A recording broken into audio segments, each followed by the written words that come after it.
You can't be diagnosed with imposter syndrome or burnout. These are not actual psychological diagnoses. So when it comes to diagnostic psychology or psychiatry, we refer to the DSM. And in the DSM, burnout and imposter syndrome are not included. Burnout and imposter syndrome are essentially ways that we use about talking about anxiety and depression that exist in specific environments, and they are essentially environmental anxieties and depressions. So in the case of burnout is essentially a form of depression. The reason it differs from typical depression or like major depressive disorder is because it's highly environmentally specific. And what that means is that it's very dependent on the workplace environment. And we know this because if we change certain circumstances in the workplace, burnout diminishes. For instance, autonomy is a very important factor in burnout. Individuals who don't experience a lot of autonomy in their roles are more prone to burnout.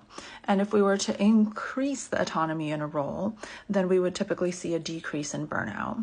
So this is not an individual factor in which this person is just getting depressed for whatever reason is kind of salient to them.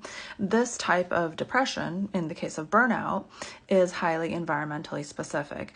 And I mean, a lot of depressions are environmentally specific, but in this case, we're referring to it as a workplace environment specific depression.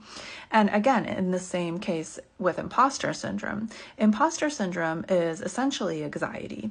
It's anxiety about one's own abilities. And anxiety is essentially an over-exaggerated fear response. So when we experience anxiety, we are having too much fear based on what the situation warrants. And in this case, with imposter syndrome, we know that this person is typically fairly capable, but they're having an over-exaggerated fear response about their abilities being insufficient, about them being found out, that they're not good enough, about not being able to meet those demands. And that's essentially what imposter syndrome is. It's this over-exaggerated fear response, which is an anxiety about one's own abilities in typically a new role. So we see more and more imposter syndrome as someone rises in an organization. So as they're trying to meet bigger demands and rising to a greater challenge, we typically expect more imposter syndrome. And so if we were to have that person stay in a role where they're very comfortable in, then we typically would see a diminishment in imposter syndrome. So this is, again, a very environmentally based anxiety in that as they rise faster and faster, and perhaps they see less representation, they typically will experience more and more imposter syndrome.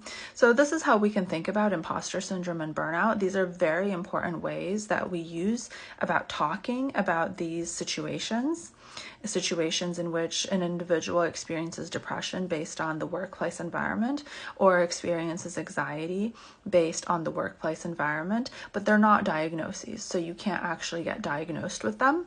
And this is a question I often get, and hopefully this clarifies things a little bit for you all.